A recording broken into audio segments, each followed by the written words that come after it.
Hey guys, it's Lindsay. I'm going to show you how to make vanilla extract today. All I did was go to the liquor store and buy two big bottles like this. This one for $10. It doesn't have to be high end, it just has to be vodka, and it has to be 40 proof.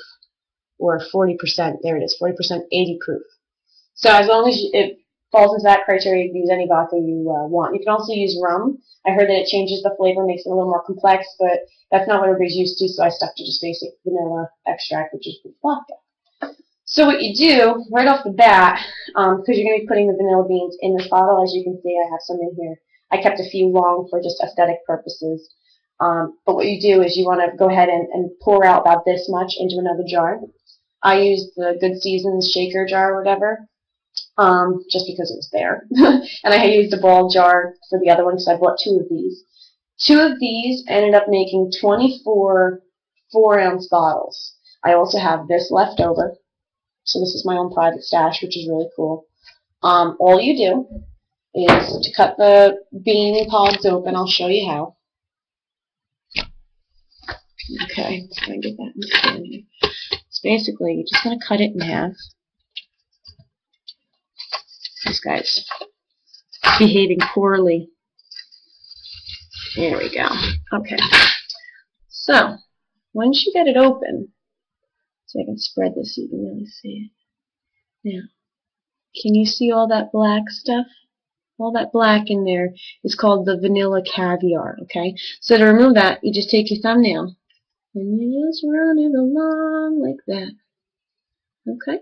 And then once that comes off, you got this big wad of caviar, and you just drop it in your bottle. And you just keep doing that with every single seed pod. Then once you get them all clean and they're just these long things, you can either put these directly in for like the long ornamental look if you're going to put it in like tall jars, or if you're like me and you're going to do the little bottles, I cut them down into these little things and I just drop that in the bottle. So then what that ended up looking like, what you have to do, I kept it next to my refrigerator, and my refrigerator is in my basement. Really important to keep it out of the sun. It does something to the vanilla extract. It like diffuses the flavor. It loses something being exposed to sunlight. So what you do is you just take it. Every day I go in my fridge, shaky, shaky, shaky, shaky. Put it back on the shelf.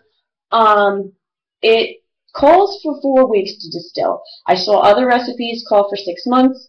6 months is what I decided to go with. I started this recipe in April. My boyfriend and me just cut up in all the seed pods and put them in the bottles and just kept shaking them. So now it is October, so I'm getting everything ready for Christmas time and getting them all jarred up and bottled. And I'll show you what they look like. They came out very nice. So in the little bottles here.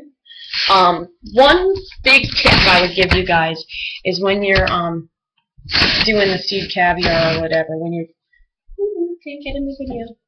Okay, when you're filling your jars, the caviar floats to the bottom, like a snake's nut floats. But anyway, I used a turkey baster, and what I did was I just squeezed out a little bit, and I put it into every single little bottle, a little bit of this caviar, and then I just went on to fill them all with the little twigs first. I strained them out. I put it in this big pot because, you know, it's easier than dealing with pouring. I just poured it all in and then strained off the pieces and I put them into the bottles, and then I did the baster thing. So anyway, the best part about this gift, and anybody who knows me knows I love to recycle. So this gift, when it gets about halfway empty, like say if this bottle was to get down to here, all I would have to do is just add a little more vodka into it, shake it up, store it on the shelf for 3-4 weeks, and then it's ready to go again. So that bottle could potentially last you 30 years. That's why when I'm bottling this, I actually sterilize all the glass jars because you don't want anything to cause bacteria. And other than that, that's all that you do. You just take vodka pods, shake them up, and in 6 months it's vanilla extract. So if anybody has any questions or comments, let me know. I have no problem answering anything. I'm going to try doing some kind of cocktail recipe. So I'll let you know what I figure out for my vanilla extract. I'll make some kind of Lindsay cocktail. Alright guys, catch you later.